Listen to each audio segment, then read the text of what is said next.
First of all, I want to start by retracting my comments in regards when I say that we can be one in Nigeria. The fact is, I get to discover that is a lie. We can never be one. We are divided already. This is not politics. This is not anything. This is just purely centered on ideology. Ideologically, we cannot be one. So it is I'll be all blinded, they carry myself, they follow somebody like Zombie because we say, no, Peter Obi has said this thing repeatedly. If you are a contractor who worked for me while I was governor of Anambra State and you did your job from start to finish and I'm owing you, come out and say it. If you are a pensioner and I'm owing you and I owe you money while I was governor of Anambra State, come out and say it. Nobody has been able to come out. You think say if EFCC get anything against Peter Obi, you think they will not have brought it out? It is not about tribe. It is about the survival of this nation, this great nation called Nigeria. God has given us everything a nation needs to be great. We have no business borrowing money. We have no business borrowing money. World Bank keeps borrowing us money. China keeps borrowing us money because they know we will not be able to pay back. And then they continue to take our resources. They continue to take things that should better our life, things that our children, generations after generation, 100 generations from now, should come back, should come and enjoy. No, TINUBU has borrowed this country into stagnation. He has it don't happen, oh, my country people. TINUBU has borrowed this country into stagnation. He has borrowed this country into oblivion, and will continue to play the tribal card. Shaya Wereni.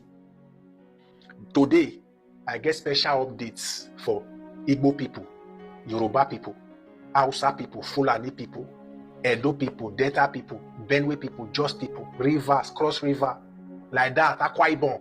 I get updates for all of you for that Nigeria. Before I go share this update with you now, few seconds, just and listen to this man, make you hear what this man want to talk. The thing shock me. Then I will come back. May I come give you the updates where I get for all of you now with that Nigeria. Watch and listen.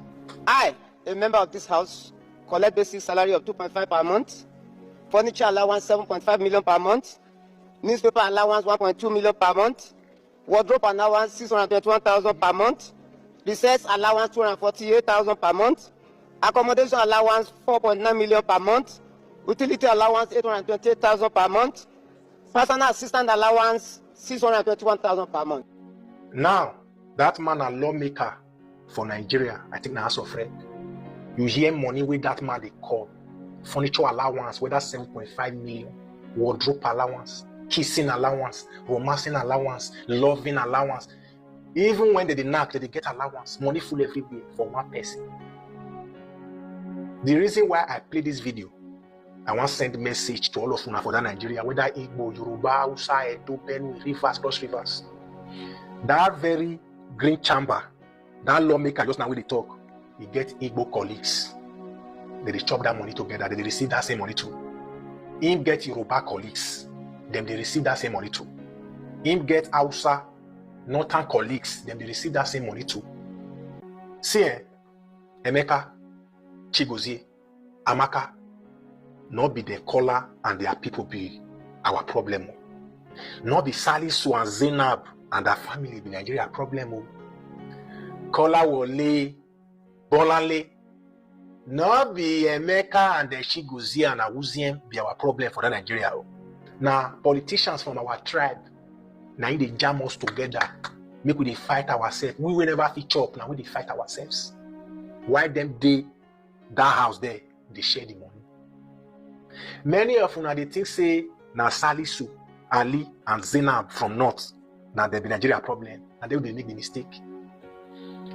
The same politicians from your tribe, where they collect money from Abuja, now so they still get them for the Zainab side, where they collect money, they know they do anything.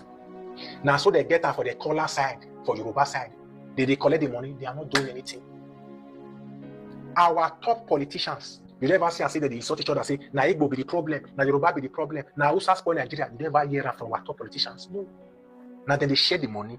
Now me and you, when they struggle to chop, they do the fighting. If we want to make Nigeria move forward, Igbo people, Yoruba people, Hausa people, Edo people, Delta people, Calabar, Rivers, Cross River, all the tribes, we need to learn to see each other as brothers and sisters. If we don't see each other as brothers and sisters, You see that kind of revolution wey happen for Nepal that day, with President meow, President wife they bam, ministers they hang on to helicopter they meow. Now youths we unite for country. Now if you do what happen for Nepal, so I come here to come beg una make we leave tribalism. You know go help us.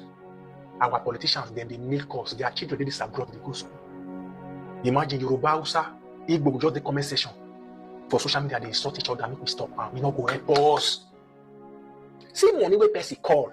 Igbo people did that also. We collect that same money. Yoruba did there. Hausa did there. Me and you fight each other because if Yoruba be Igbo, I be Edo be Hausa. Make we stop this fighting. Share this update to educate our brothers and sisters. But it dey pain me say a lot of people still suffer for Nigeria. That is why me I create this kind of content to bring awareness. As we share this update, God go bless you. Let's stop insulting each other today and let's start thinking how we go fit remove this our bad leaders from office. Nigeria requires a change of direction. It is not about activism, it's about requiring a revolution. The challenge for each and every one of us is to find a way to deliver that peacefully. Outside of finding a peaceful way to change Nigeria, you can be as active as you care in seeking to engage with this system. Is designed to function on impunity. It cares nothing for your opinions, but if the people are connected to the issue, if they know what change means, if they understand that a different way of doing things would deliver a better tomorrow for themselves and their children, they are not cowards. Nigerians are not mumus. That characterization of Nigerians is a misunderstanding of the fact that their disconnect from the process of change is what has led them to be as quiet as they appear to be. The same people we think are mumus, they cross the Mediterranean after crossing the Sahara. Those are not cowards. Those are actions of desperate people. If we, who are meant to paint them a picture of a better alternative and then connect them to the struggle, have failed to connect them, we cannot turn around and blame them for not joining a purposeless argument. What picture have we painted for them of the day after the change that we are seeking? When Buhari was being sold in 2014, that fraud was sold as change and Nigerians bought it hook, line and sinker, and they are in this mess today because they believed in that mess. 2023 they voted, and they voted their conscience and voted for a candidate, and the system showed clearly that it is not interested in peaceful change. So it is now for those of us who believe that change should come to find a peaceful way of communicating that to the Nigerian people and connecting them to it. We can't cop out and blame them for not acting when we have failed to show them an alternative. It is our failure. It is not the failure of the people on the street. The Nigerian middle class is morally, intellectually bankrupt. It has not managed to communicate any alternative to the people. The political class has become so syncretic, it has become one. The religious class communicating nothing but corruption and greed. So who is painting a different picture for the Nigerians? So how do we blame them for not acting? As I come here before you, I go talk as I see am. I no go use any sugar cover am. Call me Omalam, but I know you understand them, right? Well, we no go hide anything here, and I will tell you my mind, and I will tell you what I see. More talk am the way it is. Sincerely speaking, the North is the problem of Nigeria. Let's put it that way. The North is the problem of Nigeria.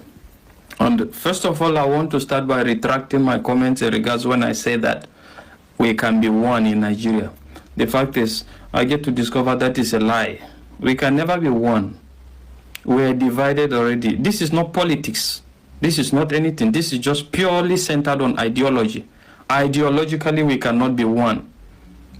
And if I must tell you the truth, one of our major reasons for not achieving oneness is the fact that the North has an ideology that is retrogressive in nature, just like I said in my previous videos.